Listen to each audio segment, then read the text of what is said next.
स्वागत है आप सभी का Gautam online study YouTube channel पे। आज से आपके लिए यहाँ पे हम एक न्यू क्रैश कोर्स स्टार्ट करने वाले हैं। अगर आप सभी का सपोर्ट रहेगा तो ये हम सीरीज ज़रूर कंटिन्यू करेंगे।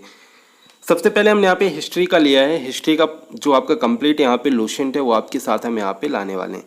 तो सबसे पहले हम यहाँ पे स्टार्ट करने से पहले आपको बता दें कि जो भारत का इतिहास है वो आपके उत्तर में हिमालय से लेकर दक्षिण में समुद्र तक फैला यह उप महाद्वीप जो कि आपके भारतवर्ष के नाम से ज्ञात है, जिसे महाकाव्य तथा पुराणों में भारतवर्ष अर्थात भारत का देश कहा गया है।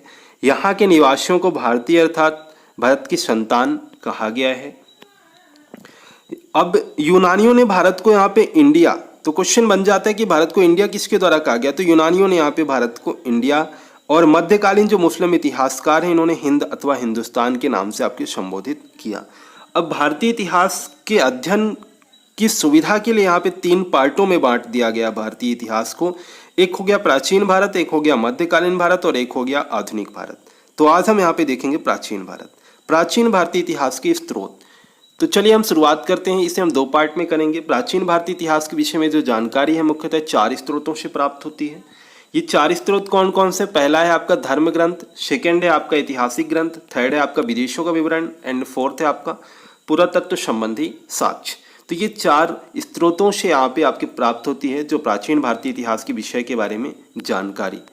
सेकेंड पॉइंट यहाँ पे आपका इंपॉर्टेंट है कि धर्म ग्रंथ एवं ऐतिहासिक ग्रंथ से मिलने वाली जो महत्वपूर्ण जानकारी है।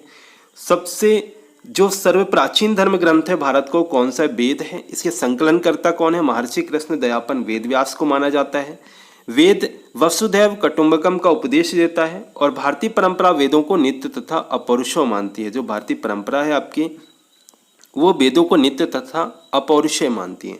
वेद जो है 4 हैं। कौन कौन से? ऋग्वेद, यजुर्वेद, सामवेद और अथर्ववेद। वेद 4 हैं। इन चारों वेदों को यहाँ पे क्या कहा जाता है? इन चारों वेदों को यहाँ पे संहिता कहा जाता है। हम वेदों के बारे में डिटेल डिस्कस करने से पहले हम जान लेते हैं ईसा पूर्व एवं ईस्वी के बारे में। इसके बारे में आपको जानना यहाँ पे जरूरी है। सबसे पहले ध्यान दीजिए, वर्तमान में जो प्रचलित ग्रेगोरियन कैलेंडर है, ईसाई कैलेंडर या जूलियन कैलेंडर, इससे आपके ईसाई धर्मगुरु ईसा मसीह के जन्म वर्ष पर आधारित है। ईसा मसीह के जन्म से पहले के जो समय था इसे ईसा पूर्व बोलते थे, जिसे हम BC before the birth of Jesus Christ भी कहते हैं। ईसा पूर्व में जो वर्षों की गिनती होती थी वो उल्टी दिशा में होती थी। एग्जाम्पल में अगर हम बात करें तो आपने देखा कि महात्मा बुद्ध का जन्म 563 ईसा वर्ष पूर्व ईसा पूर्व में और मृत्यु कब हुई? 483 ईसा पूर्व में। तो इसी तरह से आप देख सकते हैं कि ईसा पूर्व में वर्षों की जो गिनती होती थी उल्टी दिशा में होती थी। यानी कि ईसा मसीह के जन्म के 563 वर्ष पूर्व महात्मा बुद्ध का जन्म और 483 वर्ष पूर्व आपकी मृत्यु हुई। ईसा मसीह की जन्म की तिथि से आरंभ हुआ जो आपका सन है वो आपके क्या कहलाता है? वह आपका ईस्वी सन कहलाता है, जिसे हम संक्षेप में ई लिखते हैं। ई की लैटिन भाषा के शब्द में आपके एडी भी लिखा जाता है। एडी मीन्स एनो डोमिनी, जिसका शाब्दिक अर्थ क्या है? In the year of Lord Jesus Christ, इसका शाब्दिक अर्थ है। ठीक है, अब हम आगे देखेंगे एक एक वेद को डिटेल से।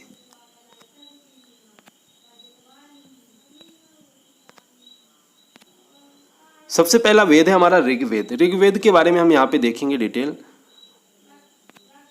देखिए, ऋचाओं के क्रमबद्ध ज्ञान के संग्रह को यहाँ पे ऋग्वेद कहा जाता है। इसमें 10 मंडल हैं, 1028 सूक्त हैं, वाल्खिल्य पाठ के 11 सूतकों सहित एवं 10,462 ऋचाएं हैं। इस वेद की ऋचाओं के पढ़ने वाले ऋषि को यहाँ पे होत्र कहते हैं। तो ये पॉइंट इंपॉर्टेंट है आपके लिए। साथ ही साथ हम आपको ये भी बताते चलेंगे क्या क्या आपको ध्यान रखना है। वेद के ऋचाओं के पढ़ने वाले ऋषियों को यहाँ पे होत्र कहते हैं ऋग्वेद के। वेद से आर्य की राजनीतिक प्रणाली एवं इतिहास के बारे में आपकी जानकारी मिलती है। विश्वामित्र द्वारा रचित ऋग्वेद के 3रे मंडल में आपके सूर्य देवता सवित्री को समर्पित प्रसिद्ध गायत्री मंत्र है। तो गायत्री मंत्र के बारे में किस मंडल में? 3रे मंडल में। इसके 9वें मंडल में देवता सोम का उल्लेख है। 8वें मंडल के हस्तलिखित ऋचाओं को यहाँ पे खील कहा जाता है। चातुर्षण्य समाज की कल्पना का जो आदि स्रोत है वो ऋग्वेद के आपके 10वें मंडल में वर्णित पुरुष सूतक है, जिसके अनुसार आपके 4 वर्ण हैं। कौन कौन से? ब्राह्मण, क्षत्रिय, वैश्य, शूद्र। ब्राह्मण मुख से, आपके क्षत्रिय भुजा से, वैश्य जंघा से, शूद्र चरणों से उत्पन्न हुए हैं। धर्म सूत्र 4 प्रमुख जातियों की स्थितियों, व्यवसायों, दायित्वों, कर्तव्यों और विशेषाधिकारों में स्पष्ट यहाँ पे विभेद करता है। और वामनावतार के 3 पगों के आख्यान का यहाँ पे प्राचीनतम जो स्त्रोत है वो आपका क्या है? ऋग्वेद है। ऋग्वेद में इंद्र के लिए 250, अग्नि के लिए 200 ऋचाओं की यहाँ पे रचना की गई है। प्राचीन इतिहास के साधन के रूप में वैदिक साहित्य में ऋग्वेद के बाद जो आपका स्थान आता है वो किसका आता है? सतपथ ब्राह्मण का स्थान आता है। इंपॉर्टेंट पॉइंट है आपके, सतपथ ब्राह्मण का स्थान आता है। सेकेंड पॉइंट जो हम यहाँ पे डिस्कस करेंगे यजुर्वेद के बारे में, एंड यजुर्वेद के बारे में हम यहाँ पे देखें तो सस्वर पाठ के लिए मंत्रों तथा बलि के समय अनुपालन के लिए आपके नियमों का संकलन जो है यजुर्वेद कहलाता है। इसके पाठ्यकर्ता को हम क्या कहते हैं? अध्वर्यु कहते हैं। यजुर्वेद में यज्ञों के नियमों एवं विधि विधानों का संकलन मिलता है और यह एक ऐसा वेद है जो गद्य एवं पद्य दोनों में है। तो यजुर्वेद एक ऐसा वेद है जो गद्य एवं पद्य आपके दोनों में है। ये भी आपका एक इंपॉर्टेंट पॉइंट यहाँ पे बनता है यजुर्वेद के बारे में। अब सामवेद के बारे में हम देखें तो शाम का शाब्दिक अर्थ क्या है? शाम का शाब्दिक अर्थ है आपका गान। इस वेद में मुख्यतः यज्ञों के अवसर पर गाए जाने वाले मंत्रों का संकलन होता है। इसके पाठ्यकर्ता को उद्रात्र कहते हैं। और इम्पॉर्टेंट पॉइंट है कि भारतीय संगीत का जनक किस वेद को कहा जाता है? तो आपके साम वेद को ही कहा जाता है। और साथ ही साथ एक पॉइंट ये भी बनता है कि यजुर्वेद तथा सामवेद में किसी भी विशिष्ट ऐतिहासिक घटना का वर्णन आपको नहीं मिलता है। तो ये भी एक इम्पॉर्टेंट पॉइंट आपके यहाँ पे बनता है। अब हमारा है नेक्स्ट अथर्ववेद। अथर्ववेद अथर्वा ऋषि द्वारा रचित इस वेद में आपके कुल 731 मंत्र, लगभग 6000 पद्य हैं। इसके कुछ मंत्र जो कि ऋग्वैदिक मंत्रों से भी प्राचीनतर हैं। अथर्ववेद जो है कन्याओं के जन्म की निंदा करता है। तो क्वेश्चन अगर ऐसा बन जाए कि कन्याओं की जन्म की निंदा कौन सा वेद करता है, तो आपका अथर्ववेद करता है। ऐतिहासिक दृष्टि से अथर्ववेद का जो महत्व इस बात से है, इसमें सामान्य मनुष्य के विचारों तथा अंधविश्वासों का आपके विवरण मिलता है। फिर पृथ्वी सूतक जो अथर्ववेद है, इस आपके इसको प्रतिनिधि सूतक माना जाता है। इसमें मानव जीवन के जो सभी पक्ष हैं, गृह निर्माण, कृषि की उन्नति, व्यापारिक मार्ग की खोज, रोग विवरण, समन्वय, विवाह तथा प्रणय गीत, राजभक्ति, राजा का चुनाव, ये सभी आपको यहाँ पे मिलते हैं। कुछ मंत्रों में जादू टोने का भी वर्णन यहाँ पे आपके हैं। और अथर्ववेद में परीक्षित को कुरुओं का राजा कहा गया है तथा कुरु देश की समृद्धि का यहाँ पे अच्छा चित्रण मिलता है। इसमें सभा एवं समिति को प्रजापति की 2 पुत्रियां कहा गया है। ये भी एक पॉइंट बनता है इंपॉर्टेंट। सबसे प्राचीन वेद कौन सा? ऋग्वेद है। सबसे बाद का वेद कौन सा है? आपका अथर्ववेद है। वेदों को भली भांति समझने के लिए यहाँ पे 6 वेदांगों की रचना हुई है। ये आपके शिक्षा, ज्योतिष, कल्प, व्याकरण, निरुक्त तथा छंद, ये आपके 6 वेदांग, इनकी रचना हुई है वेदों को भली भांति समझने के लिए। भारतीय ऐतिहासिक कथाओं को जो सबसे अच्छा क्रमबद्ध विवरण मिलता है वो पुराणों में मिलता है। इसके रचयिता कौन है? लोमहर्ष अथवा इनके पुत्र उग्रश्रवा माने जाते हैं। संख्या कितनी है इनकी? 18 है, जिनमें केवल 5 मत्स्य, वाय, विष्णु, ब्राह्मण एवं भागवत में ही राजाओं की वंशावली आपकी पाई जाती है।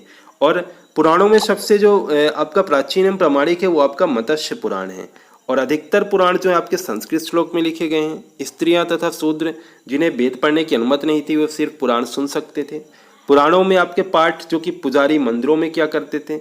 और स्त्रियों की जो सर्वाधिक गिरी हुई स्थिति है वो आपकी किस में है? मैत्रेयी संहिता से प्राप्त होती है, जिसमें जुआ और शराब की बात स्त्री को पुरुष का तीसरा मुख्य दोष यहाँ पे आपके बताया गया है।